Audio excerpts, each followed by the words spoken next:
everybody, and welcome to this brand new episode of Game Time here on the Outlaw Nation channel. Winston A. Marshall is going to be joining us momentarily. He's a little bit late coming back from the dentist, but he will be on. So do not stop watching. Do not change the channel. Winston A. Marshall and I will be talking about all the big stories in week 2 of the NFL. So much happened in week 2 of the NFL. You know, after week 1, it's all about, are we overreacting? Are we crowning people we shouldn't be crowning? Are we burying teams we shouldn't be burying or players we shouldn't be burying?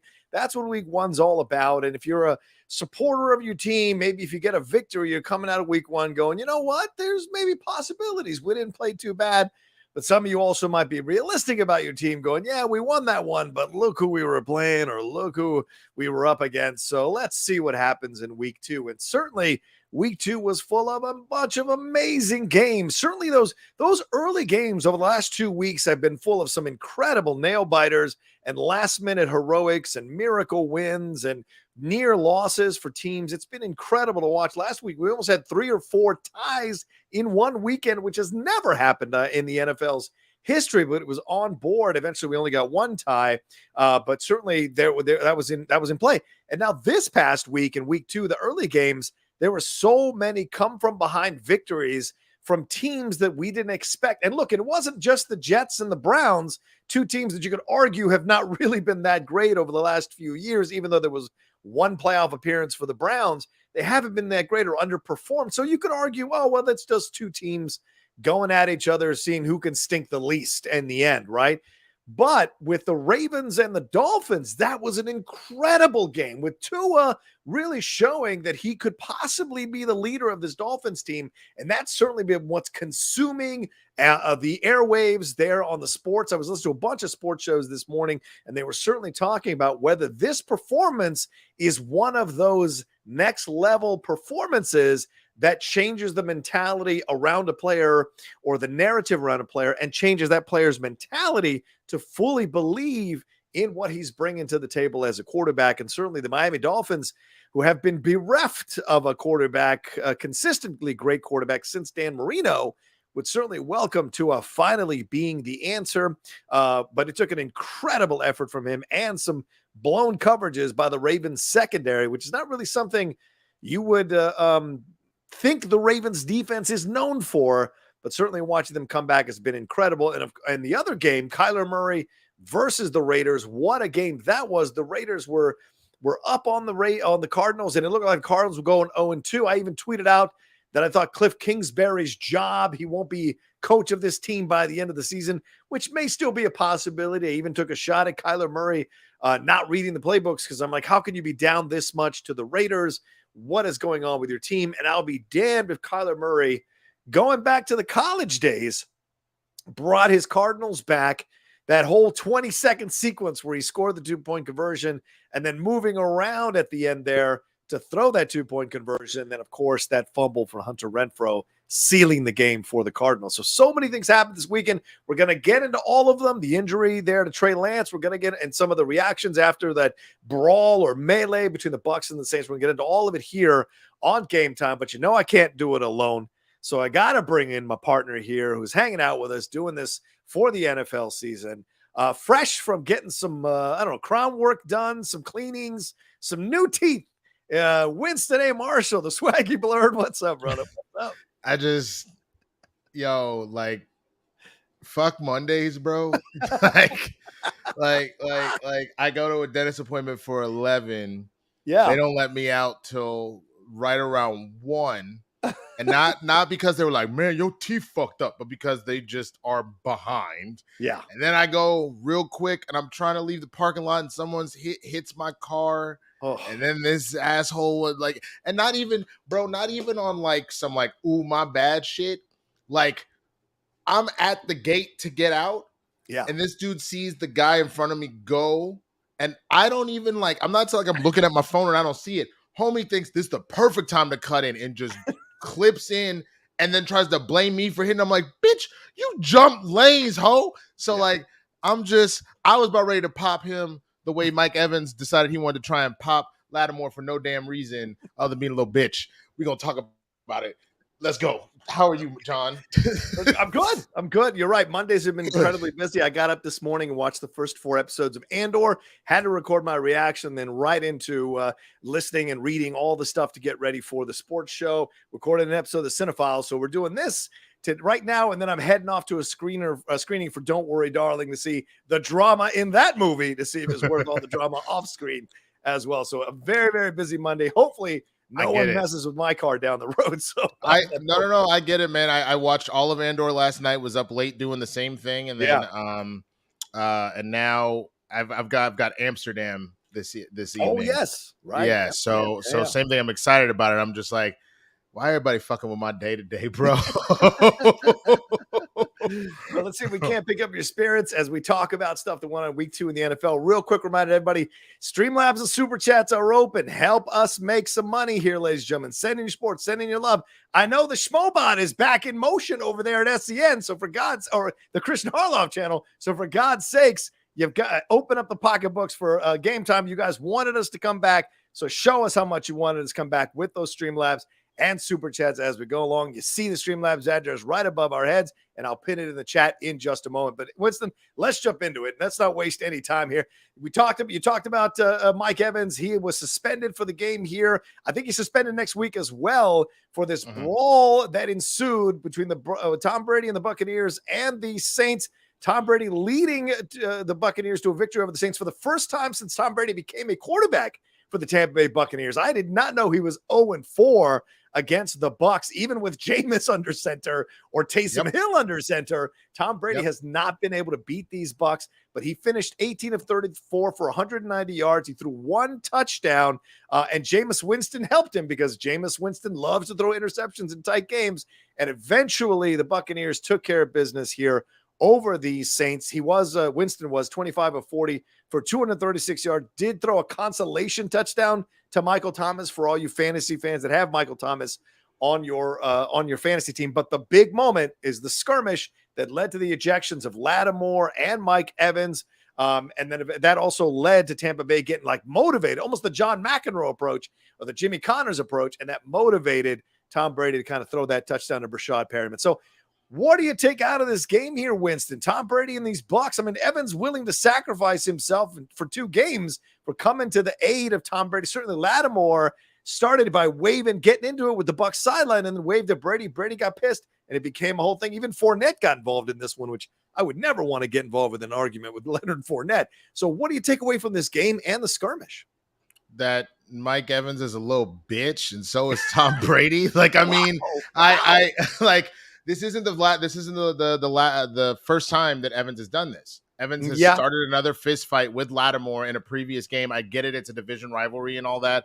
And I get sometimes you don't like people on other teams. That's standard. I'm not going to take that away. I've never had that experience myself personally. Go ahead. Yes, go ahead. Wow. So we telling bold-faced lies now, huh, Mr. Rocha? All right. But no, I mean, it's a situation where you watch this unfold and you think I get it because Mike Evans in the locker room, he was like, what? It's Tom Brady. I'm just going not. And I get this idea of defending your team, defending your quarterback and all that kind of stuff. Yeah. But you sucker punch. I mean, you're lucky you didn't break your hand, bro. You sucker punched Lattimore because Lattimore didn't really do anything. He got in Brady's face, but he didn't put hands on him. He just got in his face. Right. So if you want to run up and be like, hey, back off. But you took it a step further. So he deserves more than a game because this is a pattern of behavior, in my opinion. Okay. It's it'd be one thing if this was the first time. This is not the first time, and specifically, this is not the first time against this team and against Lattimore. He genuinely hates Lattimore. You need to control your shit. So it's a whole other thing too with Brady and the fact that I'll give him credit. It's some mafioso shit, but there's also something bitch made about you're in an argument and you let your crew finish it. He's walking all Mr. Big Dick over there being like, yeah, what you got to say, son? What you got to say? Get out my, and then all of a sudden at the minute Lattimore's like, bitch, I will. Here comes Mike Evans just whop. So I don't know, man. Brady didn't throw a punch. And if anything, Brady then backed off. But I think it's bullshit that Lattimore got ejected.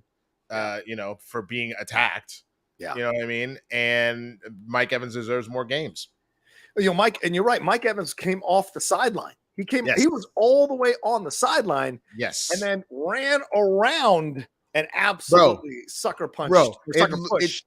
it obviously wasn't as bad as the Malice in the Palace. Yes. But it reminded Oh me my of when God. like Jermaine O'Neal came slide tackling in to punch that one Right. dude.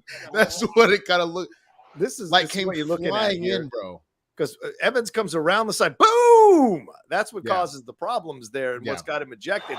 Because he came around the side there, as Winston said, in the sucker way. He did not come up and start getting in this, because he could have just come up and gotten his face and kind of became a barrier between him and Brady, Right. and that's that. But coming around like that, clearly Evans had some issues with Lattimore. Maybe Lattimore talking kind of shit all through the game, and like you said, division rivals, and he let his emotions get the best of him. And they weren't playing that well in the game. And I think there's a lot of weird frustration around the Buccaneers with Tom Brady not being there almost the entire preseason. Now he's taking every Wednesday off. There's all kinds of rumors about the fact that him and Giselle are not living together anymore, that they've spent a month apart. So there's a lot of just kind of, and plus you've got Bruce Arians just fucking roaming around the sidelines, roaming around in the box, which is weird because I'm like, is it my team or is it not my team? Am I the coach or am I not the coach? With Bruce Arians roaming around. So it's just a really weird situation, man. I mean, part of it, if you just as far as a lot of this goes, man, I mean, Mike Evans, again, he doesn't like Lattimore, and a lot of that has to do with the fact that Lattimore has his fucking number. Yeah. Like, I mean, again, like you said, Brady has not been able to beat them in the regular season at all. He obviously got the playoff victory, and that's like a slightly different conversation because that was the last year of Breeze, if I remember. Yes. And Breeze just honestly, I think he was just done. He just didn't have anything left in the tank. Yeah. But here's some of the numbers that the games that they've played against the Saints, and Lattimore is typically always shadowing Evans. So this last game, he just had the 61 yards. Yeah. Before that, he was held to 14 yards. Period, receiving yards off of New Orleans. The game before that, 48 and a touchdown. And that's all I have pulled up at this exact moment. But like, as you can see, they have his number. They know how to beat him. And so that being said, I know it's a mix of the frustration there as it is further into the idea of like, sure, if you're getting in the face, if you get in the face of someone's quarterback, of course you're gonna be a little pissy. But Lattimore lives in his head rent free, bro, and it's hilarious. Yeah, it's frustrating. It's always frustrating when that one person just keeps beating you. It is a frustrating situation for sure. I mean, I would totally sucker push Ethan Irwin if I could and get away with it. Claudia Dalton is here and says, Christ. I just joined. Have we talked about Cowboys going to the Super Bowl with Cooper Rush? No, Claudia, not yet. We're getting to that. It's on the rundown. Winston is a fellow Cowboys fan for you, Claudia, so we will be getting to that. All the way to the Super Bowl. Jesus. Wouldn't that be? How does Dak negotiate that contract after that? All right, let's move on. Well, and we'll see what happens with the Saints. I mean, I think that's what the frustration with the Saints too is like, dude, they are ready to win. They just can't find a quarterback. And Winston is not the guy. 3 interceptions and 2 of them coming when they're trying to come back on these Bucs, and they were terrible interceptions. So Winston's going to do that. And he claimed that he got his eyes fixed. He got LASIK surgery, and now he's going to be able to see better. Here's the results. Here's the only thing that I will give Winston a little credit for. He's clearly not healthy. Like the way he was moving, it clearly looks like he is not okay. And it's one of those things where the backup solution right now is Taysom. Yeah. And they really don't want to do that because Taysom was good at first when there was not a lot of tape of him directly at quarterback, but there's a reason he was not the heir apparent to Breeze, and they went and brought in Jameis Winston. Yeah. He doesn't really have the sauce like that. And Taysom he ain't the answer either. Yeah. No. And so with that being said, they were like, we don't really have a choice. And when you throw in the fact that on top of that, you're dealing with a whole new coaching regime because, Peyton's gone. The Saints could do it because that defense is really great. And then once you get back a healthy, full offense, so if Winston can be healthy, if Kamara is healthy, I mean, between the two of them and Thomas and as well. Yeah. And Olave looked great, 80 yards in his second game. Like, they genuinely could be very dangerous, but there are too many factors right now that, like, that ain't the answer. I think that's why they were kicking the tires in the Deshaun Watson situation. They were really, really considering trying to make a move for Deshaun Watson if they could make that work. And certainly, you could, whatever you feel about that, it certainly would have been interesting to see him on that team for sure, even though he probably would have been out for the season like he is now against the Browns. I forgot about this. So, because I wasn't watching this game, I don't have DirecTV. I was watching, I think it was the Patriots Steelers that morning. That was the early game here in CBS. I didn't realize that Brady's bitch ass got so frustrated with his defense, he was throwing tablets. Yes, he was. He was very upset. So you know what I'm saying? Like, miss me with this bullshit where clearly Brady in all of his little Brady rage, his TB12 bullshit, started it by being probably mouthing off at Lattimore, who was in his head. Probably. You know? Yeah, because at the time they were tied 3-3. So the frustration was there, or it was 6-3, something like that. So the frustration was there for Tom because he's like, because I'm sure Tom Brady hates consistently losing to one team, especially when he thinks he's a better quarterback than anybody he's played. Even with the carcass of Drew Brees last year, he probably felt like he was a better quarterback than. I mean, absolutely, but I think that's the truth. It doesn't mean that Brady isn't. People all call him the GOAT, and I think that's fair to call him the GOAT. He's more than earned that with all those titles at this point. But let's remember, this motherfucker is still human. He's not as invincible as you think he is, and it's a further reminder that he still had to win those Super Bowls, and he still had to beat the NFC team that was presented to him. Yeah, but man was in a weak sauce division all of his time with the Patriots. One of those teams would occasionally be decent. Like the Jets were giving him issues for a little bit with Rex Ryan, and then they fell off. Like homie got to skate in a division, and now he's dealing with a team or two that genuinely can give him some work. Yeah. And it's very interesting to watch happen. We'll see what happens for sure. Let's move on to the Dolphins-Ravens game. This one was insane on so many levels. They were down by 3 touchdowns, and against the Ravens defense, which is one of the most stifling defenses historically in the NFL under Harbaugh. And for some unknown reason, they allowed the Dolphins to come back. And that unknown reason, maybe it is a known reason, maybe it's Tua. He threw for 469 yards and 6 touchdowns.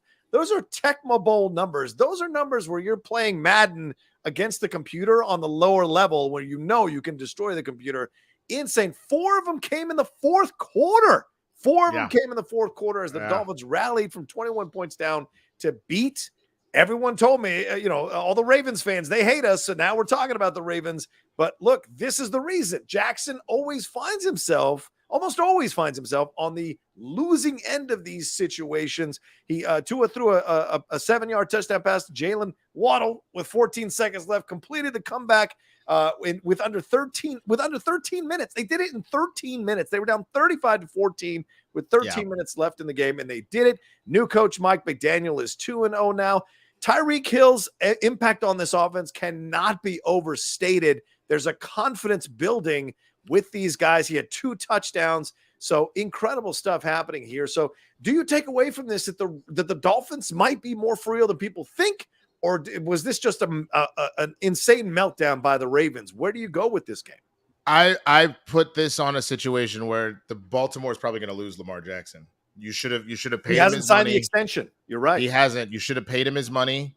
And the man by himself, 3 in the air, 1 on the ground, got you 4 touchdowns. You had another one come from a kick return. Yeah, right. But the man got you 4 fucking touchdowns. 4. And you can't hold a team that you kept. Yeah. You can't finish the job. You held them to 14 points up to that point. Yeah. You can't finish the job after he got you 4 with an additional 1 from the special teams. That's wild. Now, that also means that you need to give the flowers to Tua. And how clutch his receiving core is, and that Hill for going almost 200, 190 and 2 touchdowns. Yeah. And then Waddle, 171 and 2 touchdowns. He got the ball 11 times to both and got them both almost to 200 yards. And then they both got 2 scores. Yeah. Like, the shit is wild. And I'll even say this. IMAX has been screaming about the Dolphins since we started doing this show. Bro, I'm going to tell you something. Prior to this Cowboys game, and I was seeing kind of the tail end of this, I was sitting here thinking, all right, look, my season's over. I got to find a new team to root for this year and all that kind of stuff. Saints are probably going to shit the bed, and they normally are kind of my go-to, so it's not going to be that. Seattle's trash right now, so it's not going to be that. And, the Chiefs, whatever, I guess. So I was just like, what do I do? who am I going to pull for? Because I'm not rooting for the stupid ass Rams. And No. so I'm watching this game. And at first I go, man, that color scheme is kind of fly though. And then I was like, damn, that's another touchdown. Son, isn't that like 2 and a quarter? Is that number 3? This nigga not going to do. Oh my God. He somehow pulls off 4 touchdowns in a quarter. They just genuinely feel like someone that's going to be fun to root for. Yeah. You've got one of my old homies over there. I don't think he's Wilson. He's not really getting a lot right now. I know he got the 1 target. But that, I mean, it's a stacked. It's a stacked Tyreek Hill is there. core. Wilson's not breaking any kind of records on his Which own. is why I wish we had paid him, because we could have certainly. I mean, Noah Brown did his business, but I kind of wish we had held on to Cedric Wilson. But either way, man, I am so impressed by the Dolphins. Yeah. They are definitely. I mean, I guess my season's not over, so I guess I'm rooting for the Cowboys. But they are going to be my fun team that I'm just like, so what the Dolphins up to this week? Because I was blown away. I genuinely was so impressed by Tua, and literally the only thing that people have said that would be an issue with him is he injury prone. They talked about how talented he was in college. Yes. He just couldn't stay healthy after that really bad injury. So if he stays healthy, let's go Dolphins. Shit. Well, I hate to break this to you, Winston, but let's take a look at it. Kevin Clark says, thank you for your interest in the Dolphins bandwagon. We are full at this time, but we'll let you know if that changes, and you can leave an application with us. That is Kevin Clark there, who's a senior football writer for The Ringer. Okay. So I already look. I look. Kevin Clark can kiss my ass. I already said it before, bro. I said that's my backup. Like, I already have the train I'm gonna get on, and I may not make it to my destination. I know y'all aren't either. I just said it might be fun to ride on that train. I always take the red line. Maybe I want to take the purple line one time. You know what I'm saying? Like, it's just a switch up. That's all that shit is. It'd be the turquoise line, I think, with the Dolphins, the orange line, whatever it is. But yeah, I mean, shout out to them. And I said this last week on our show that I thought the Dolphins looked fun. And they look fun. If their team, everyone talks about the NBA pass team. You want to watch, you get the NBA pass because you want to watch that one crazy team. They're not going to, win the title, but they are so much fun to watch the basketball team.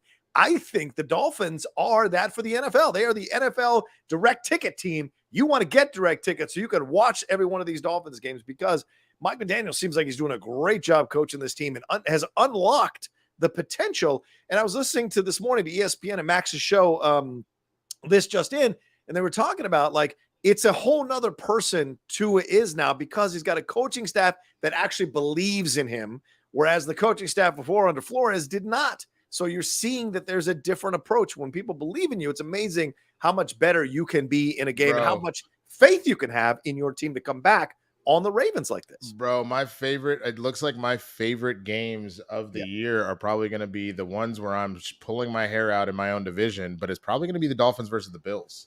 We get to watch that. We get to watch that twice this year. One next week. And so I'm very excited for that.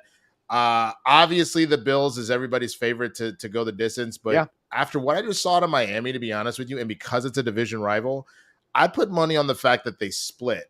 Where are they next week? Oh, I didn't even check. In Miami or in Baltimore? Buffalo. Let me see here. Let's go to week 3. The Bills are in Miami next week. So. Okay, so then in that case, I think both teams take their home games. If it was Buffalo right now, I would actually flip it and say that it's going to be they're both going to win on the road. But if it's in Miami because of the weather right now, I'm going to put money on obviously Miami knows how to play in the cold, considering the division they're in.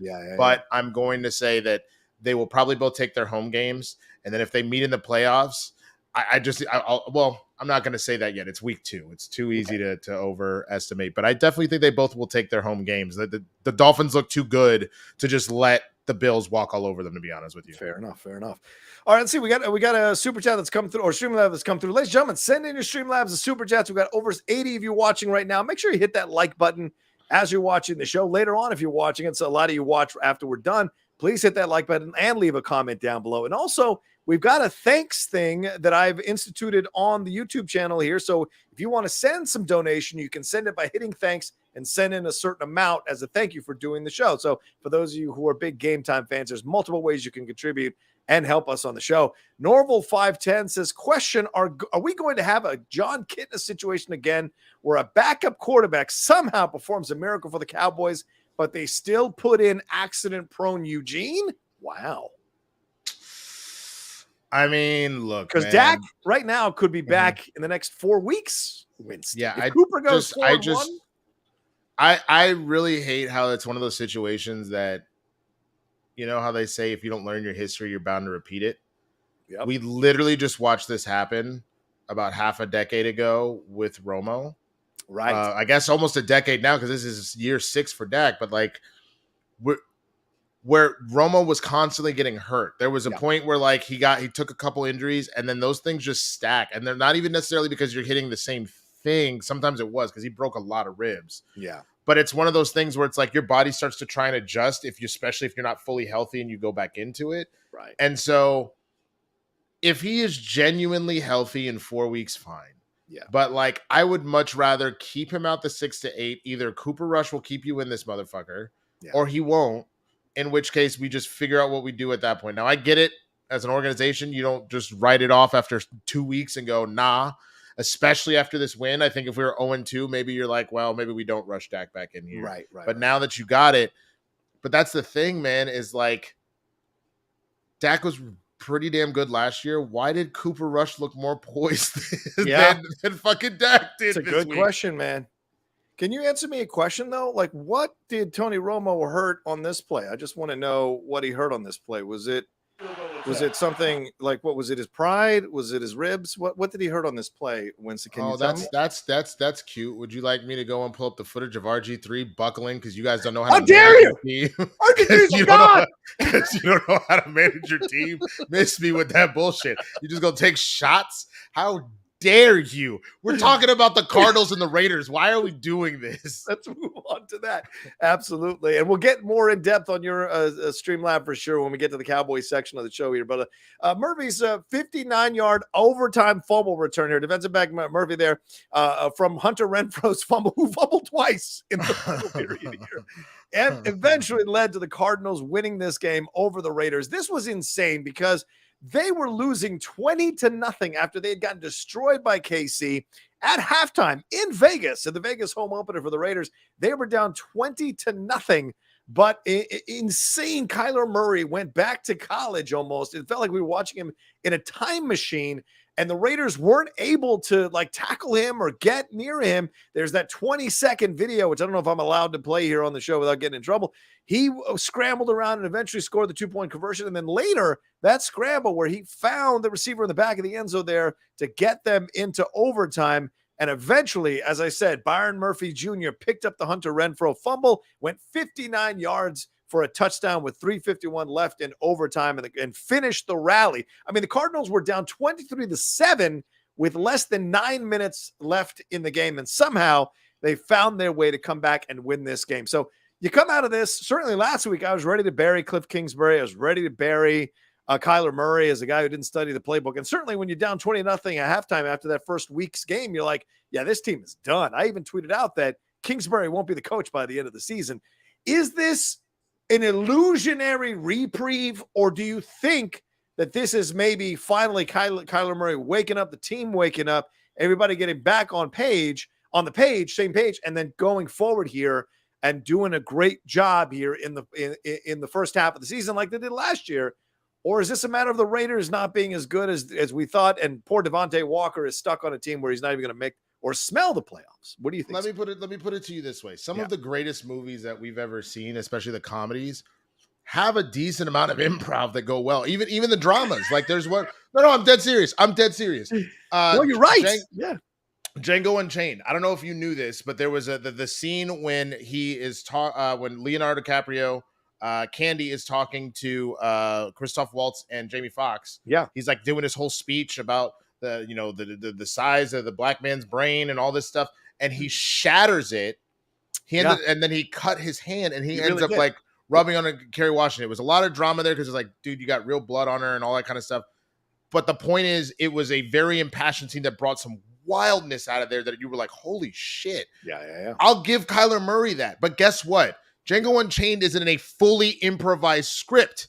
That is a fully written out with an improvised moment. Yes. So Kyler Murray can have a couple of these, and that's fine. You are not winning shit if you decide you want to improvise your entire season. I'm so thankful that you said that, Winston, because I felt the same way. Like, I'm listening to all these NFL pundits falling all over themselves, trying to talk about how this was an incredible job by Kyler Murray. And yes, no offense to Kyler, leading the team back, winning the game, certainly. But you're not going to get away against better defenses with that kind of that college football approach. They will absolutely. I mean, the Bucs would have salivated at being able to chase and hunt down Kyler Murray trying to do that nonsense for 20 seconds.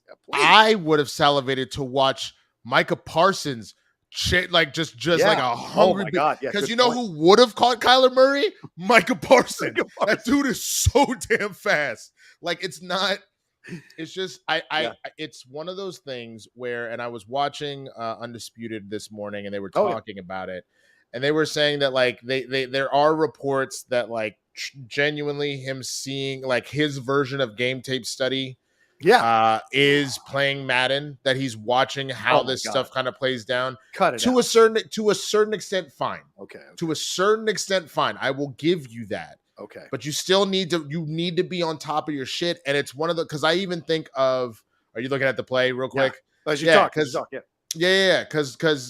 essentially, was this the one? Why does the time look all off? I definitely thought. No, this is the one where he actually ran it in after 20 seconds of running around. Right. You can't get away. There was a whole Minka Fitzpatrick would eat this dude up. This is where he's like, but there was another one. There was another one that he did, I think, to end the game, because they had like 8 seconds and the time went out, and then homie dodged the thing. Well, that's it. He's getting tackled. No, somehow he's still up, and then he's still through for the touchdown. That didn't make any sense. Oh, that was the one to AJ Green, I believe. Right. Yes. At the back of the end zone. Yes. At the back of the end zone. But that was the 2-point conversion. Right. Because they screwed up. Because this is what I'm talking about, where you're not going to get away with it. Yeah. They were set up for the 2-point conversion, and Kyler was messing around, or the coaching staff was messing around. They got called for a delay of game, and now they're back an additional 5 yards. Kyler was pissed. You saw him when they called it. He was like, damn it, we should have been, you're going to cost me the chance to win this game. Yeah, exactly. So it's one of those things that, like, I will give credit where credit is due. This man is unreal. Yeah. And he genuinely, and Skip said it best. Skip. He said it best. He goes, this kid is the best person at playing backyard football. Yes, he made grown ass men look like they were playing backyard football. This is the other one. Yeah. So he did it again, where he just kept being like, "Oh, okay, no, there's holding, by the way. No, that's it. Nope, he's still up. Oh, how nope. does he get away? Oh, no, and then a touchdown.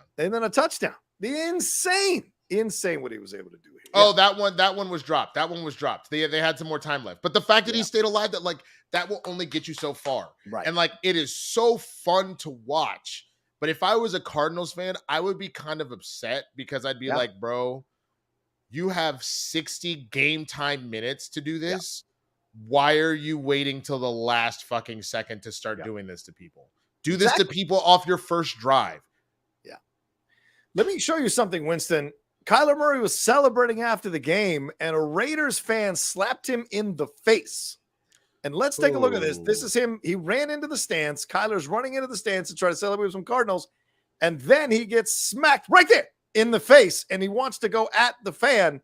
And I think it's the white dude in gray. If we go back here, a little bit, let's see. Yeah, just go back here, and you see.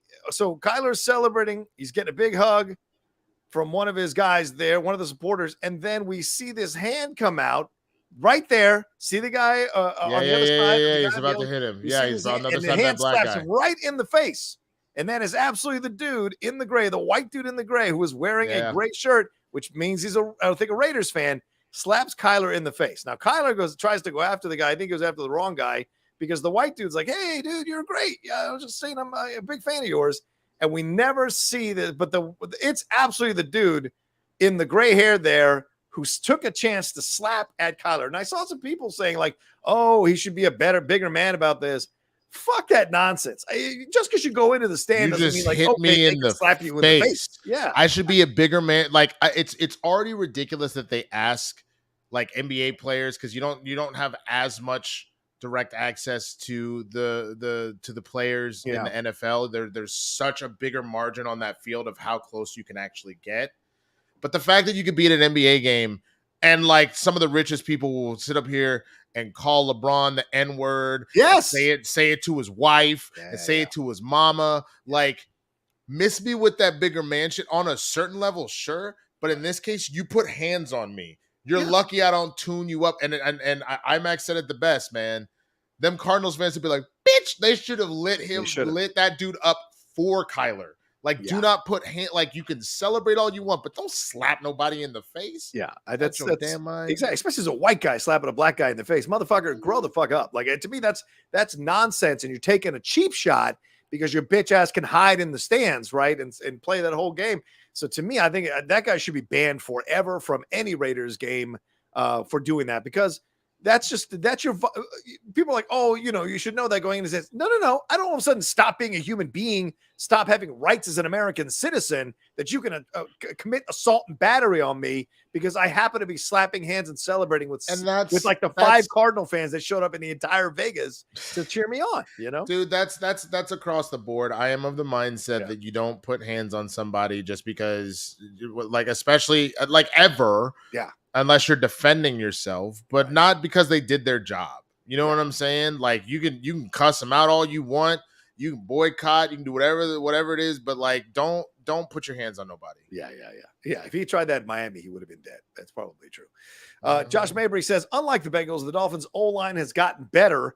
Also, Burrow is on pace to get sacked over 100 times this year. I hope we don't see another Andrew Luck situation with him. What should they do? Great question. They handled their business on the left side of the line. The problem is the right side of the line, which suffered injuries in the preseason, season-ending injuries, I believe. So Burrow, unfortunately, Cincinnati went out and spent the money. The problem is they didn't anticipate that these guys would get injured, and the backups aren't playing as well. And certainly Joe Burrow looks shell-shocked. The Bengals look shell-shocked.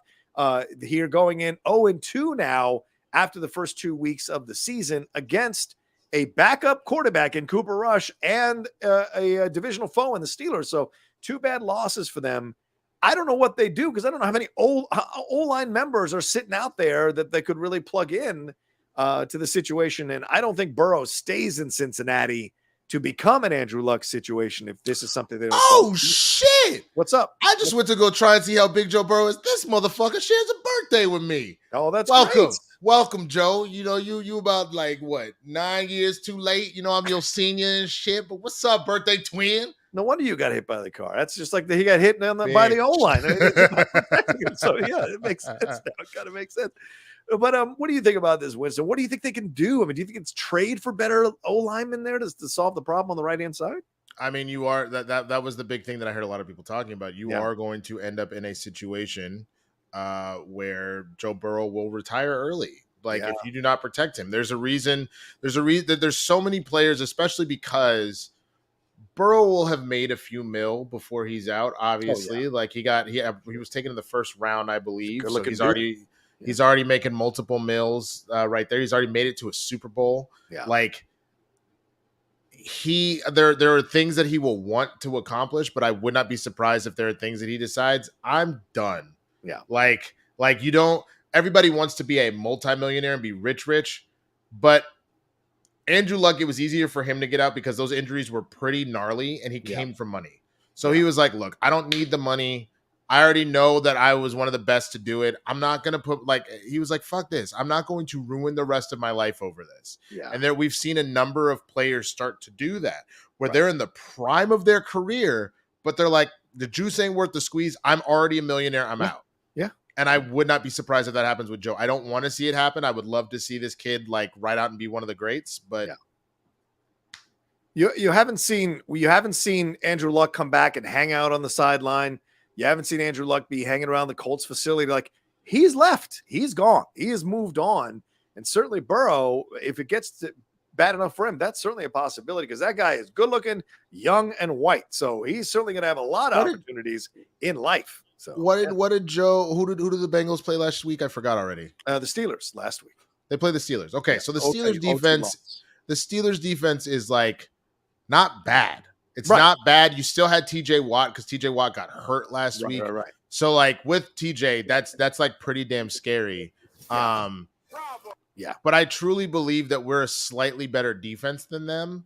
Okay. And but you had TJ and Micah Parsons chasing after your ass Yeah. for 2 weeks. You got to hope that maybe it was just you're dealing with two really ridiculous pass rushes, and maybe next week they're not up against something quite so vicious, but they have to do something. Yeah, because they're about to go play the Jets, who are riding high off that victory over the Browns. And if you go 0-3 losing to the Jets, that's just not, bro. They got a rough schedule because now they have the Jets, which I think you can easily beat the Jets. Sorry, Haskell. But then you got to deal with Miami. You got to deal with Baltimore, who are kind of pissed right now. Yeah, true.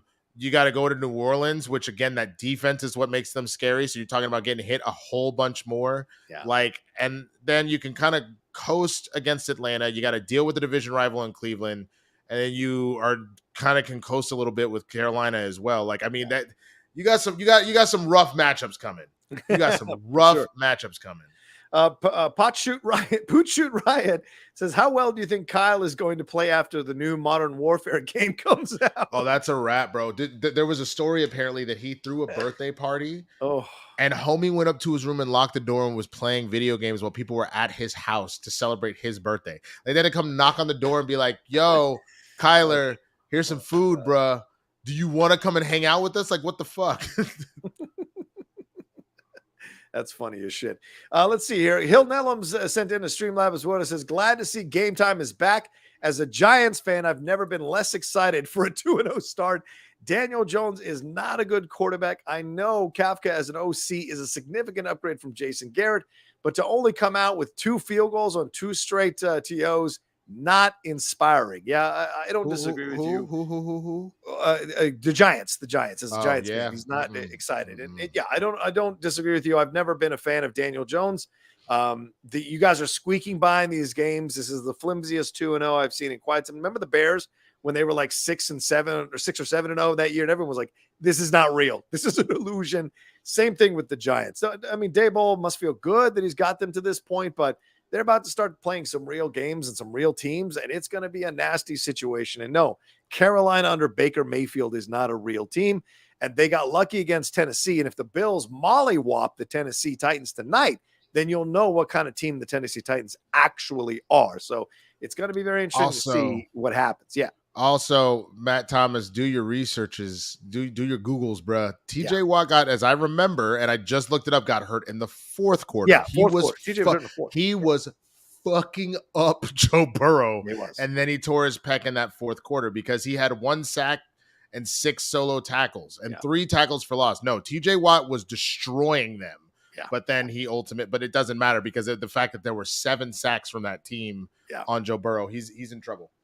And let's move on to the Browns real quick. The Jets, actually. Joe Flacco, or remember Joe Flacco? The memory of Joe Flacco showed up here to lead the Jets to a 31-30 comeback win over Browns. This was so much fun to watch. Usually I'll cheer on the Browns, but the Jets have such a terrible history. Robert Saleh last week said, I'm taking receipts for all the people who are talking crap about my Jets.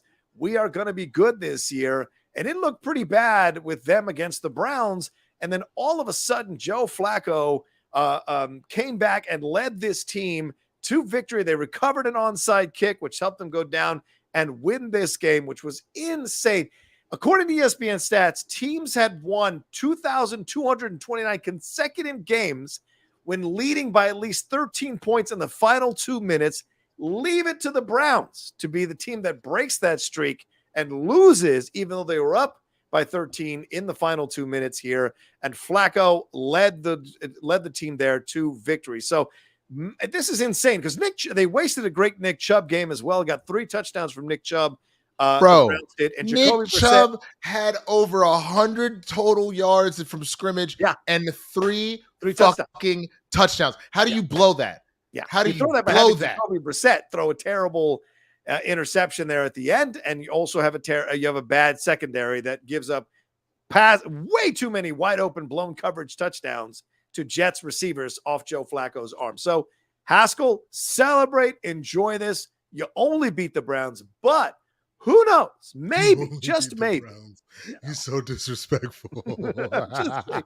But this was an incredible situation. But there was those pictures that came out about the Browns fans. Did you see those pictures? Yeah, that was Winston, disgusting, that was dude. really unfortunate stuff here. And it makes you feel like, was there a bit of karma considering what these Browns fans did? And let's take a look at the picture real quick so you know what we're talking about. And please, if you're sensitive, hide your eyes. But this is what was going on there at this Browns celebration. You see there, happy endings are not illegal. As some dummy with some erect situation going on there. These guys are sitting there drinking with their people, and then up here is this play on that old meme there. This is all so weird. I have no idea what's going on in Cleveland. Your team sucks. So why would you act like this? It's beyond understanding. And I wonder if the Browns team owners in the NFL are going to come down on these fans big time, because there's a lot of sexism, misogyny, disrespectful. I know there's a couple of women in the crowd, but still it's a pretty disrespectful situation. And kids are walking by to go to these games, man. Yeah, dude. It's one of those things that I hope everything that should happen to the Browns does happen to the Browns, which sucks because I really like Amari Cooper. I hated that we let him go. Yeah. But it's just, why would you even remotely? Yeah. Like, some people are like, oh, it's a joke, but it's like, I don't know, dude. Like, yeah, we're out here making jokes of sexual assault now. Come on. It's not a good look. It's not a good look, especially when you're a Browns team. It's not a good look for you overall. Not only losing the game, but then having to deal with the fallout of all of that from your fans as well. So, do you take anything away from this game? Are the Jets? Is this a good thing for the Jets to maybe get inspired by? Do we see an 8-8 Jets season? Do you think? I hope. I genuinely hope that the Jets do well this season. It'll only make it more fun if the AFC East is in complete just disarray. You've now got what, 2-0 team in Miami. You got 2 1-1 teams out of the Jets and out of the Patriots. And then the Bills will most likely win today, but it'll be interesting to see what they do if Tennessee tries to punch them back in the mouth, bring them back down to earth. But I don't think Tennessee really has a shot in hell tonight. So it'll be really interesting. It's always fun to see a division full of teams kicking ass, like having to go at each other's throats. Yeah. Good point. All right, let's see if I got any more Streamlabs or Super Chats. Keep sending them in, ladies and gentlemen, as we go along. We appreciate it madly. Let's see. Someone said, Poochute writes it. That onside kick, shake my damn head. Yeah, it was an insane onside kick that worked out, but Amari Cooper let the ball go right through his hands. I was really surprised by that. And so in the end, that led to the Jets going down there. But onside kick or not, it's still your secondary's job to step up. And as Matt Thomas is telling us, that secondary is a $200 million secondary. So they paid a lot of money for that secondary, and they are not stepping up to the plate, allowing the skeleton of Joe Flacco, the carcass of the decomposed body of Joe Flacco, to lead that team to a victory. So just very, very shocking on so many levels. All right, let's move on to your Cowboys here. Winston, what a victory for them. You and I both, I think I can say that, felt like the Cowboys are pretty much right off the season after the injury to Dak. I mean, John, you might even say that they rushed to judgment. Oh, boy. Boof. Absolutely. Cooper rushed to judgment on this one for sure. Woo! But somehow, some way, they were able to eke out this victory over the Cincinnati Bengals. And look, shout out to the Bengals. They were down 17-3 on the road in Dallas, came back to tie the game at 17, and then eventually the Cowboys went down and hit a 54-yarder. Marr did a 54-yarder to win the game in overtime. So what an incredible situation. To win the game, rather, not overtime, but what an incredible situation. Rush directed a 75-yard touchdown drive on the first 2 possessions for Dallas. So this wasn't like some flash in the pan situation. He got lucky. He actually orchestrated a number of drives to help with the score, and certainly orchestrated that drive to get them down into field goal position to win the game. So talk to me about what you felt coming out of this game now about this Cowboys season. He's 2-0 as a starter, if you include that Minnesota game last year. So talk to me about Cooper Rush. Do you have newfound belief in this team? CeeDee Lamb even had a good game.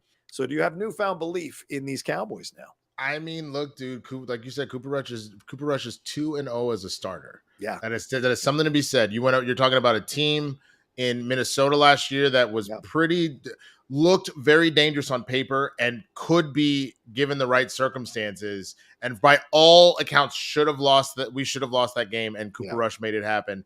And then same thing here. My guy did exactly what he needed to do, but you saw incredible work from the whole team. The whole team rallied around him, including Dak from the sideline, being like, bro, we got to this, that, and the other. Yeah. Elliott putting up 53. I know that doesn't seem like a lot, but they were big runs. Like, you would watch the way he would do them, and it was like, God damn, dude, that's great. Pollard out here, 43 and a touchdown off of his rushes, as well as a 55 from the air, which is wild. But like Noah Brown, who was so bad last week. Coop, because Noah Brown and him take the same reps, it's clear they're in sync. And he even got CD's ass involved and got him 7 for 75. Like, I mean, he really led this team to a victory. And I'll tell you, I am so grateful for this defense because oh my God. It is wild how disruptive Micah Parsons is and how he infuses that into the rest of the team. Yeah. He genuinely infuses that energy into that whole defense. People that I have never heard of are making like insane tackles and sacks. Vander Esch out here being like, you're not going to show me up even with my big ass neck brace. And I'm out here looking like, God, I don't even remember what was his name? What was our middle linebacker who played forever, but he was a glass cannon? Bates? I don't know who you're talking about. No. We had him. Someone else might remember, but there was a white middle linebacker that we had who was very good, but constantly got hurt. Yes. Oh, shit. Sean Lee. Yes. Van Der Esch out here sort of looking like Sean Lee a little bit, the way he can kind of get hurt now and whatnot, but he's out here to everybody. But the play of the game for me has to be my boy Diggs, bro. Diggs out here with the tackle to save the game. Like, out here lit a motherfucker up. And on top of that, I mean, look, he had 5 solo tackles, and look at what he held Jamar Chase to. Jamar Chase had 5 receptions for 54. Yeah. Like, arguably top 3, if not the best receiver in the game. Like, it's obviously whatever sort of debate. And Diggs held him to that when everybody's always talking about, oh, you get the interception, you let him score 200 yards on your ass and a bunch of touchdowns. I am so impressed by this defense that, truthfully, as long as Cooper Rush can give us similar games like this, I think we'll be fine until Dak gets back. Okay. All right. The Bengals are the first defending AFC champion to start 0-2 since 1999, when Denver was coming off consecutive Super Bowl victories and started 0-4 after John Elway had retired. So you can understand that. Joe Burrow is not retired. He is playing, but they are absolutely getting they're losing these tight games. They're not getting destroyed, but they're certainly losing these tight games and are not able to pull it out against the Steelers and now against the Cowboys. And so it's going to be very interesting to see what adjustments the Bengals make going forward, but they've got to make some adjustments for sure, because we might be seeing an injury to Burrow, and hopefully it doesn't happen, but we might be seeing it with the amount of sacks that he's taking. It's not out of the realm of possibility that Joe, and sometimes he's holding on to the ball. Let's be clear. He's still, he's still young in his tenure as a quarterback of the Bengals. He's holding on to the ball too long sometimes. That's what causes the sacks. Other times it's because the defense or the O-line breaks down and he gets hit. So we don't want to see any injuries to Joe Burrow, but man, you got to find a way to protect him if you don't, because you're going to raise the possibility of it happening much, much higher as the season goes along and people get tired and get injured. Yeah, absolutely. And El Boogie, I see you saying lit up. Come on, man. It was a good tackle. Look, first of all, you watch the show, not because I go, and then Trayvon Diggs had quite the lovely tackle. He walked up to him and he said, sir, please don't run across the first down line. I would like to win this game. And then he walked up and he said, please sit down. That's not sure. He didn't hit stick him to the point of like, homie got rocked, threw the ball backwards 50 yards. Someone picked it up and scored for a touchdown. But Trayvon Diggs is not known for tackling. Trayvon is known for swatting balls and interceptions. You know what I'm saying? And even Micah said in the locker room, he's like, homie shot out of a cannon. I was proud of old boy, like the way he hit him. And that's what I'm saying. for Diggs, he lit that dude up and he saved arguably the game, because if they gotten that first down, we would have been in a lot of trouble. Yeah. He's already got one more tackle than Deion Sanders ever had. So put that on the table. All right. Are you, sir?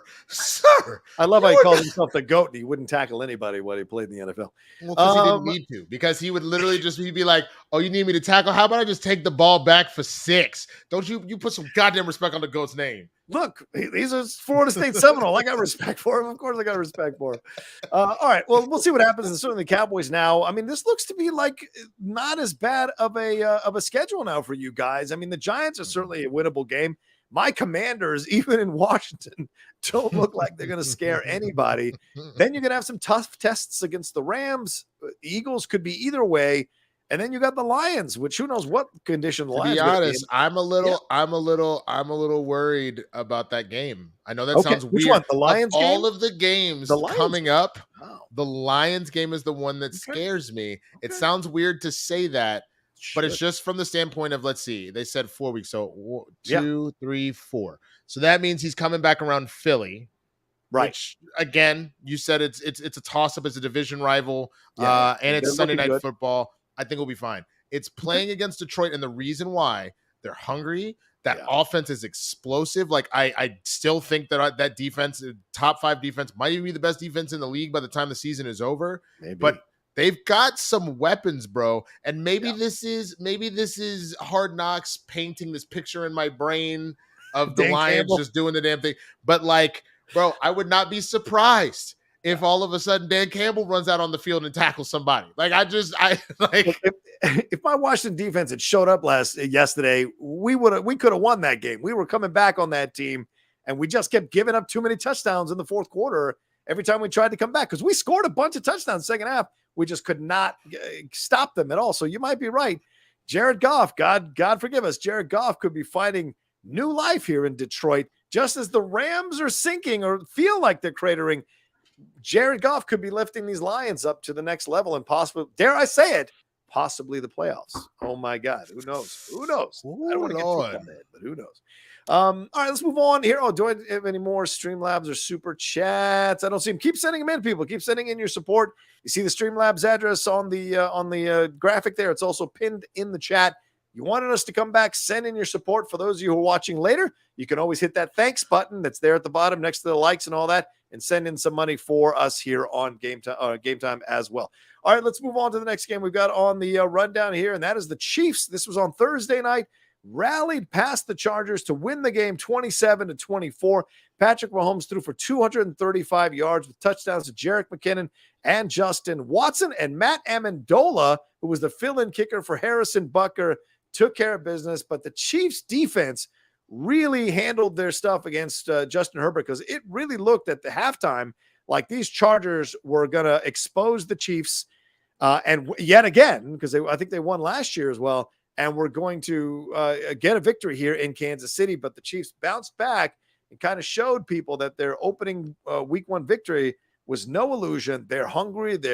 Patrick Mahomes is still a dangerous person back there under center, and got the victory here on Thursday Night Football. So this was a damn good game, Winston. What did you think about watching this game? What do you take away from this game? Are the Chargers not quite ready yet?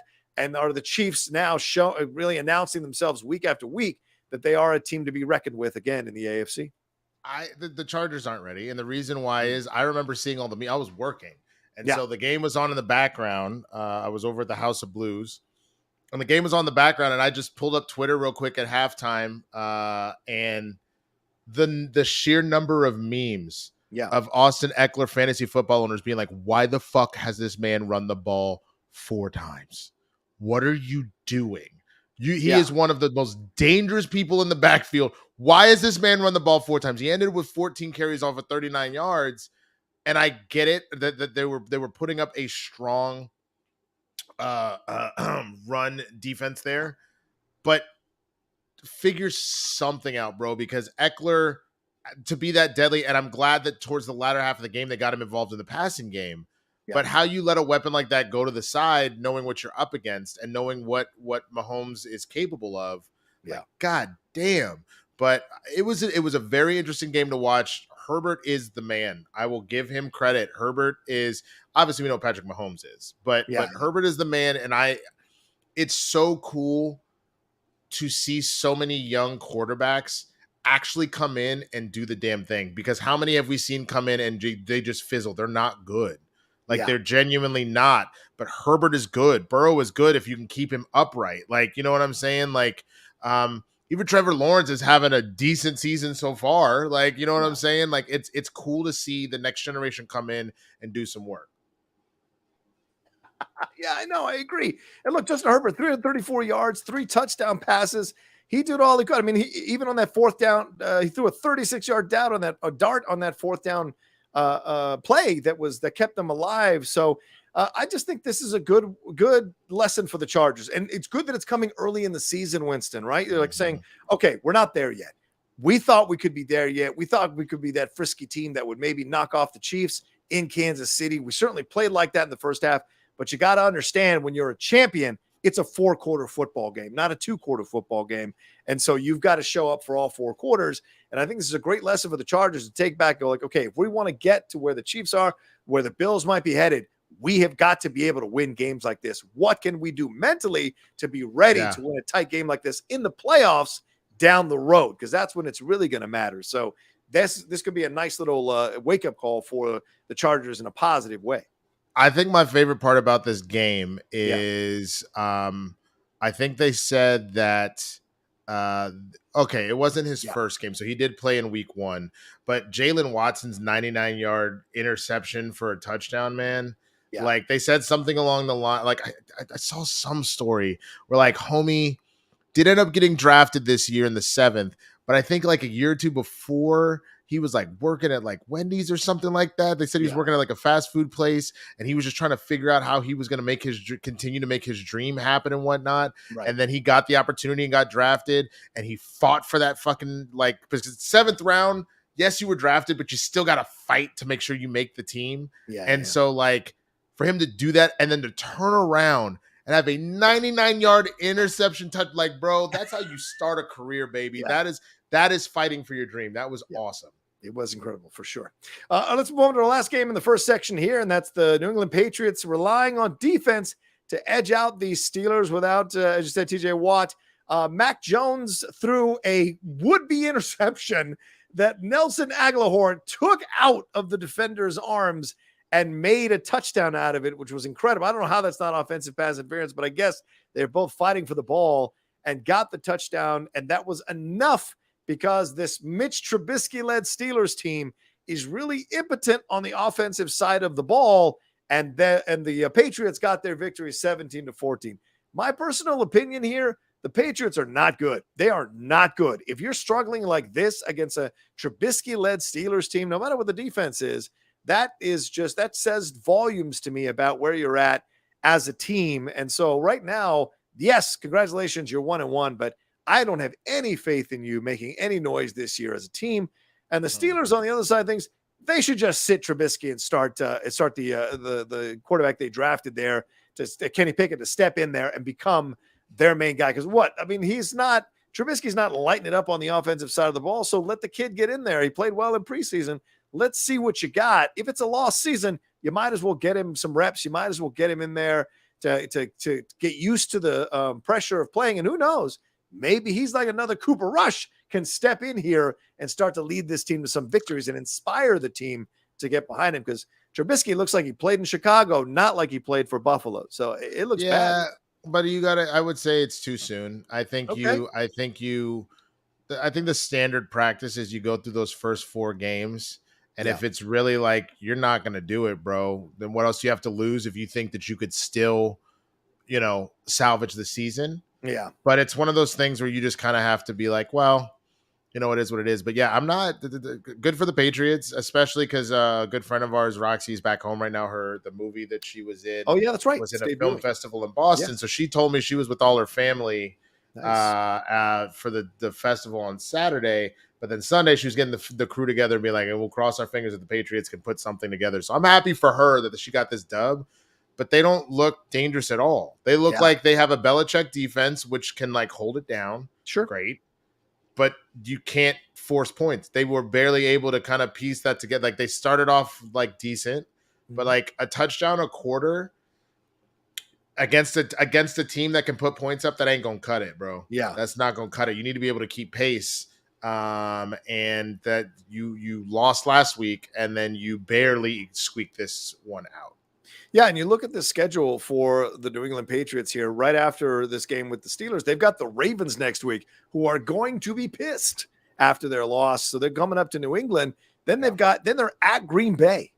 And then they've got the Lions, as you said, the frisky little Lions here. So you could be looking at what, 1-4? 1-4 or 1-4 coming out of these first 5 games before you head to the Browns, the Bears, the Jets, and the Colts, and the Jets again. So there could be some victories for them in that section of the schedule, but they could be 1-4 going into that section of the schedule, just trying to get to 500 before the back half of the season begins. So this could be a dangerous territory for these Patriots for sure, and it's a test to see what they've got.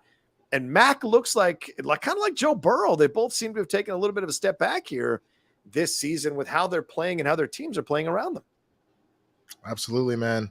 I genuinely hope that for Roxy's sake that they figure something out. I have no problem when the Patriots lose personally, but for Roxy's sake, I hope they figure it out. And I hate the Steelers, but I like Mike Tomlin. Yeah. So I also hope that, like, I always get nervous since they are kind of in a rebuild, that his job might be on the line. I hope that's not the case. I think he's got plenty of clout that he's allowed to work with because of what he's done over all these years. Yeah. Like what 2 rings and a third appearance in a Super Bowl in the last like decade plus. So like I think he's got plenty of runway, but I always get nervous. Yeah, fair enough. Good to see Easy Badfish changing his schedule so he can hang out with us on Mondays now. He made it before the end. Don't worry, I rescheduled my physical training for Tuesdays now. Good job. Good job, buddy. Now you're back with us. Thank you, Easy. That's the dedication we like to see here. If we're going to bring the show back, you got to be dedicated as much as we are.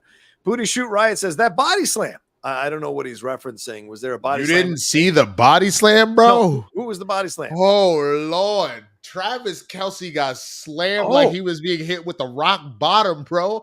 He got picked up. He got picked up in the end of the zone and just said, boom, rock bottom. And then they fucking, the Chargers scooped up the ball. Right. You didn't see that? Darwin James doing that. That's right. Sir, that was wild. Wow, it's been a few days. So I do remember watching that while I was watching the game, but then I've kind of moved on mentally from it. But yeah, let's take a look at it real quick. The body slam he's talking about here. Because look at him. He had this. No. Oh. Ooh. No. And the ball came straight out. Wow. Look at that. Yeah. But the ground can't cause a fumble. Right. Okay, only so if like no one's touched you, as the Saints found out. Sadly. Booty Right also says, really wish I could donate more. I appreciate you guys. Oh, thanks. Any NBA talk? I have a feeling the Cavs could make some serious noise. 4th seed is hopeful if everyone stays healthy and figures things out. Well, no, because we're focusing on the NFL right now. We'll see what happens down the road. We're still a ways away from the NBA season starting. Donovan Mitchell coming on with you guys is going to be great. We'll see if he works well with this young core, because Donovan is not short on opinions, attitude, or, rubbing people the wrong way like he did in Utah. So this will be an interesting situation in Cleveland if he is the answer to you guys and takes that young core, makes them gel really well, and takes them into the playoffs. We shall see. It would be absolutely wild. It would be absolutely wild if they pull that off. But I look, man, I'm not worried about any of that, because my boy Luka, for the first time in his NBA career, this is what, season 4 now, 3 or 4. Sure. I want to say 4. Okay. My homie coming in cut.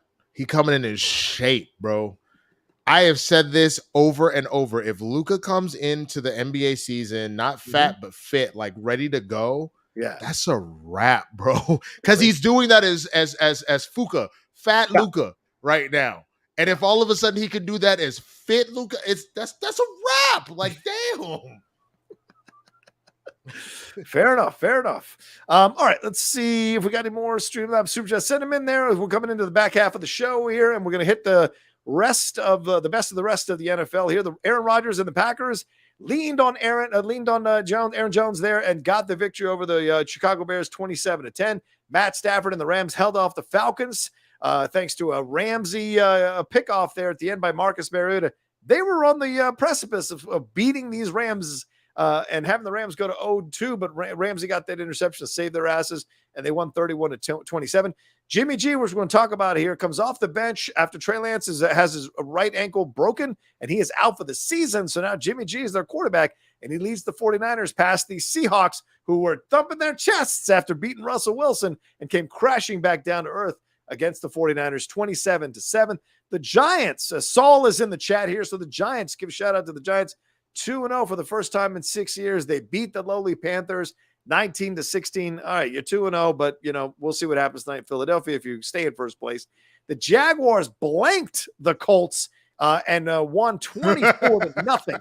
I mean, Matt Ryan, this looks bad. Why do the Giants have the Colts numbers so bad? Do you remember how last season ended? Yes. Where all the Colts needed to do was to beat the Jaguars or at least tie them. Yeah. And they got annihilated by the Jags. Yeah.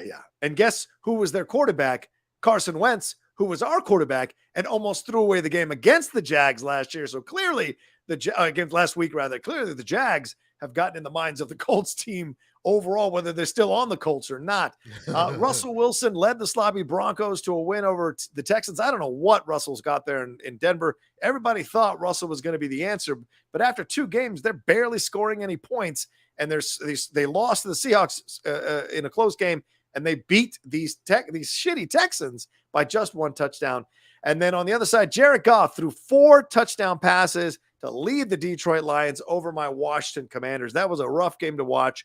We were getting destroyed in that first half. Thank God I didn't buy a direct ticket. And then we came back in the second half, but couldn't hold off the Lions. So which one do you want to talk about here? Which story do you want to talk about here, Winston, or if you want to talk about a few of these? Yeah, I kind of want to talk about the Falcons and the Rams because I'll be honest with you, what this was shaping up to be and would have been so cool. It's what Miami completed. Yeah. What has been haunting the Falcons since their Super Bowl appearance is being down 28-3. Yes. And so for them to have started off that game down 21-3, and then another touchdown happens, and I believe it actually became 28-3 there in the third quarter, and it looked like they were going to go the distance and undo the curse. Like they literally, the way the curse is broken is you have to pass the curse on to someone else. Yes. And they were so close. So that was interesting to me because, Mariota didn't really have the best game, but he showed up when he needed to at the end there. They just couldn't seal the deal, sadly. So that was really interesting to me. I'm getting a little pissed off with Pitts in this motherfucker. Like, you were supposed to be the truth, man. I've drafted you 2 years in a row, and you just don't do anything. Yeah. I don't love it. So there's that. And I'm trying to see any of these other games. He got out-jumped for that ball, didn't he? Wasn't the Pitts who he was throwing it to? Mm-hmm. So, man. And then the other one that was interesting to me was the Niners one, dude. I am so sad for Trey Lance. That sucks. The Niners look like geniuses now for not trading Garoppolo. Yeah. But I am so sad for Trey Lance. Like, this was his moment. This is supposed to be his year. It doesn't mean that he won't still get it. But the more that setback happens and the more these types of injuries happen, bro, it just makes life harder and harder and harder. So I genuinely wish him well. I hope he has a strong recovery because he's done for the season. And I hope he comes back next year and takes over and does what he's supposed to do. We shall see. And this is footage of the Trey Lance injury that we saw during the game. This is footage, during the game. It happened on an attack here from the. Oh my God, Trey Lance! No, for God's sakes! Oh, not the ankle! Not on the Trey Lance ankle. That is Jesus incorrect. So just a shame to see that. The bedpan to the ankle. Just one of the funniest moments in WWE history, bro. Holy shit. But in all seriousness, Trey Lance posted a thing on Twitter, a message to everybody saying, this is part of God's plan, and I may not understand it, I may not like it, but I'm going to be committed to getting back into shape, getting back and ready to play the NFL. Sadly, I think this is the end for Trey Lance with the 49ers. I mean, he has not really impressed in preseason. They were nervous about starting him in the regular season, and here was a real chance to kind of step up and beat a division rival in the Seahawks, and sadly suffers this injury here. So we'll see what the future holds for Trey. Certainly seems like he wants to work his way back into the rotation. And who knows if maybe a little bit of time off, studying the playbook, getting his mind ready, could be a thing that kind of works out for him. And certainly Jimmy G was very sympathetic because if you remember, Jimmy G had that ACL injury on his knee while he was dating a Kardashian and was out for the season. And that has kind of adjusted people's expectations of Jimmy G, even though he's led that team to a Super Bowl and to NFC championship games. So, we'll see what happens now. I actually think the 49ers season is saved now with Jimmy G under center. I don't think he's the answer to help them win a Super Bowl, but I think he's a little steadier influence than Trey Lance. So we shall see. I think I think he can be. It's just that you got slightly outclassed by the Rams just because the defense they had in that playoffs was just wild. Yeah. And then you have a situation where your loss to Patrick Mahomes is you were for what we love to joke about Kyler Murray looking like it was a Tecmo Bowl type situation or Vic in 2000 Madden. That's Patrick Mahomes. Patrick Mahomes. They used to call it Mahomes magic because homie would be like, whoop. And then all of a sudden it's like, wait, how did the ball end up over there when you threw it this way, sir? How the fuck did it do one of these? So it's you went up against something that was kind of impossible. Yeah. So I think sometimes matchups is all it takes. And I definitely think that the Niners unfortunately have too many pieces to be ignored. Yeah. And Jimmy G can do it. It's going to be hard. It's going to be very hard to get over that hump. I just also love that the battle of the injury-prone running backs was so they both put up some pretty decent numbers, but just in a sad display. Of course, I'm talking about McCaffrey and Barkley. Christian McCaffrey and Saquon. Yeah. It was tough to watch that for sure. Saul in here saying, strange, he felt the Commanders game was remarkably easy for him to watch. You son of a bitch. You lousy son of a bitch. You Giants fan. So it's not like your Giants are burning it up on the offensive side of the ball. Trust me, Daniel Jones might be the next one sitting in a hospital bed. Not going to wish injury on him. Bro, you know what needs to happen? What's that? Trey Lance needs to go to New York. Why would I say that and put that on myself? And Daniel Jones should go and back up Jimmy G. Don't put that on. Don't put that evil on us, Ricky Bobby. Don't you do it. Don't you do it. I'm going to stick another knife in there and then kind of loosen the other knife. That seems logical. Reynaldo McWhiskey says, the situation with Jimmy G gets me every time. What does he have to do to be wanted in that town? Win. Win a Super Bowl. But even that, see, the thing is, Jimmy doesn't impress. Jimmy is like a worse Eli Manning. It's tough. Oh my God. He's like, you're so rude. Eli won Super Bowls. If Jimmy could win 2 Super Bowls, the 49ers fans would have to reassess their feelings about how terrible he was in the other years. And Eli was kind of terrible in a lot of years for the Giants, but they can't deny that he won them 2 Super Bowls. So they have a very conflicted relationship with Eli Manning. And I think if Jimmy won a Super Bowl or 2, it might change the perception of him. I just also don't feel bad for Jimmy Garoppolo. And the reason why is the number of women being that may be the sexiest man I've ever seen play a sport in my entire life. The number of women that thirst after this man, he's made millions. And if I remember correctly, wasn't Jimmy G fucking porn stars when he first got to San Francisco? Yes. And then they were calling him porn star Jimmy, and he dated a Kardashian. I don't feel bad for Jimmy G. I don't. And yet he somehow, almost to the point where it feels like some I, Tonya shit, he somehow has a magic potion that every time he done fucked it up again, he just magically gets his job back. Talk about failing upwards. Yeah. Let's look at, and let me bring this up because we'll look at this and take a look real quick at how much Jimmy G, Winston mentions the money. Let's look at the contract that Jimmy G now will be in. He has got a 6.5 guaranteed base salary, right? 6.5 million. Now he's going to get $500,000 per game roster bonuses. So that's going to be 15 checks of $500,000. And then $250,000 per game if he takes 25% of the snaps, which he's going to do as the starter. $100,000 per win in those games. $500,000 if he plays 50% of the snaps in a playoff game and the NFC Championship game. $500,000 if he wins the NFC Championship game, and $1 million if he plays 50% of the snaps in the Super Bowl. So all of that is in play for Jimmy G money-wise. So don't fucking feel bad that the fans don't like so him. he's making He is 6.5 already. Yes. He's going to make at least another 7.5. Yes. And it could be upwards of 11 before you even get to the Super Bowl. Bro, I do not feel bad for Jimmy G. He will be fine. That man can fuck whoever he wants. He can buy whatever he wants, and he still gets to be the starter of an NFL team. He's fine. Yeah. I mean, that tells you everything you need to know there. And let's see here. Poot Shoot Riot says Trey has played how many games post high school? Yeah, not that many. So yikes. Yeah, I don't know why they took a chance on that guy. They must have seen something and working him out, but it has not worked out for these 49ers with Trey Lance, unfortunately. So we shall see. As for things that I don't know what you take from the Packers win. The Bears are not a good team, so no surprise they won 27-10. I think these receivers are a work in progress. So if anything you take away from this game is that they played really well in that first half.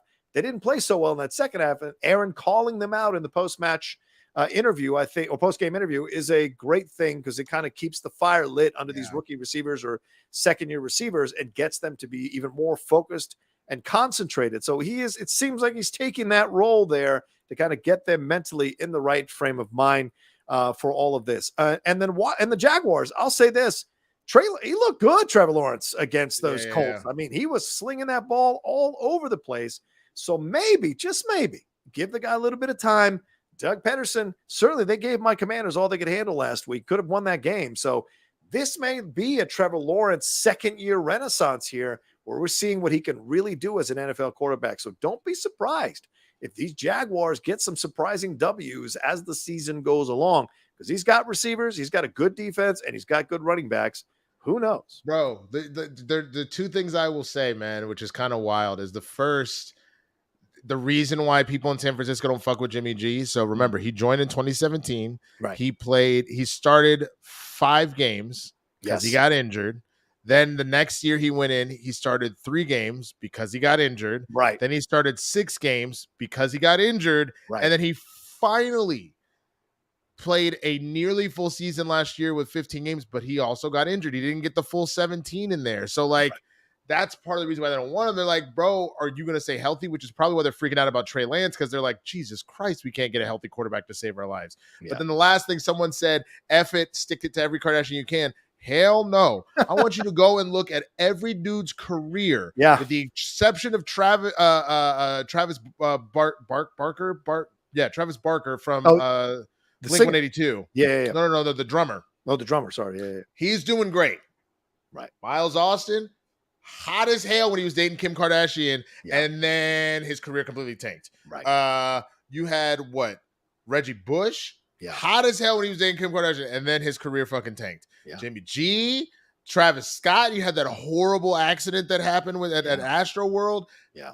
Kanye West has lost his fucking mind. Yeah. That family has a way. It's witch powers, bro. It's witch powers. Yep. You get built up for a second, and then you completely just fall the fuck apart. So. Who's the center there that with Chloe is having multiple children with Chloe? Oh, Tristan Thompson, bro. Tristan Thompson. Tristan, bro. Like he's been a shadow of himself. What's funny is that's not even on. I'm not even mad at Tristan's career. It was whatever, bro. Why does Chloe keep going back to that well? This man has cheated on you nonstop the entire time. Why you keep being like, no, baby, come back. I want another one of your children so you can go fuck my friend again. Like, what's the shit? Ratings. Nothing that family does is for anything but ratings. Nothing that family does is for anything. Please, it's not a real bone in that entire family's body. And unfortunately, they're breaking other people's bones who get near them. So for God's sakes, stay out of that situation for sure. All right, let's finish this up with real quick predictions for tonight, my man. 2 big games, Tennessee versus Buffalo. It starts in about 30 minutes or 45 minutes, and then Minnesota versus Philadelphia, which I think is going to be a much more exciting game than people might think. So what do you have in the first game? Tennessee versus Buffalo. What do you think the score will be? Tennessee, Buffalo. I'm going to go Buffalo 28, Tennessee 17. Wow. Okay. I think Derrick Henry will do some work, but I don't think that Ryan Tannehill is going to do much beyond what Derrick Henry is able to do for the team today. Fair enough. I think Buffalo just wants to stomp everybody. So I've got them either 35 or 42-17. That's what I think. I think they're going to come out and really want to destroy teams. What to show game is you watching? Jesus. I'm just telling you. I got a feeling, man. Tennessee looks shell-shocked. I don't think they believe in Ryan Tannehill anymore, man. I don't think they want to play for him anymore. And I think that's going to show in this game big time. And we're going to see it. I think they're not even going to get those 17 points until like the fourth quarter.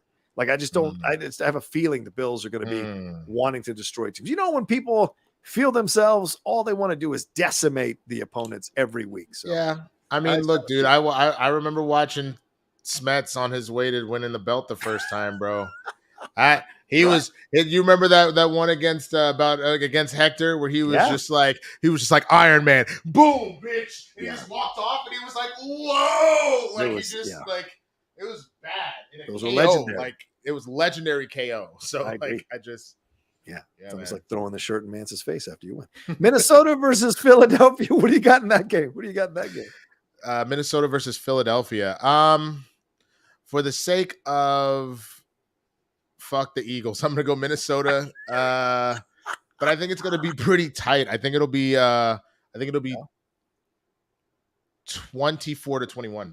I don't think it's gonna be a situation where anybody walks away with this. I think Justin Jefferson is going to be the superstar that he is, but it's still Kirk Cousins. And I think that AJ Brown is not going to get left behind, so he's going to do a little bit of work. But I think 24-21 Minnesota.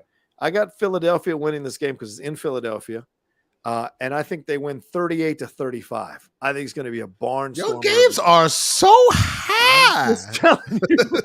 I don't trust either defense. And I just feel like if the Ravens and the Dolphins can put up those high-ass numbers on each other, I think the Eagles and the Vikings can do the same thing with both of their quarterbacks. Certainly, Kirk Cousins can wing that ball all around the field in the regular season. And I think for the Eagles, my man's made that jump and he feels like he's ready to take over this Eagles team and really take them somewhere. So we're going to see both of these quarterbacks. I think they're going to wing the ball all over the place. It's going to be a lot of fun. Both these games, you know, unfortunately I have a screening, but I will come back to watch the mini Philly. Have to do the same thing. All right. Winston's got to make those go McFuck yourself shirts. Yeah. I said that. I used to say that shit all the time on like Blur, just in general. I've been saying that since like college. I was like, yeah, well, you can go McFuck yourself. There you go. Maybe I do got to make those shirts, bro. All right. Well, let's end the show. Sorry, Haskell, I can't play your videos, bro. I don't have time to be hunting out clips, and I don't have time for that, brother, man. Thank you, though. I appreciate you sending that stuff. I got to get going because I got to rest a little bit for a screening, but thanks to Winston A. Marshall for joining me. Winston, another fun show. Where can they find you, brother?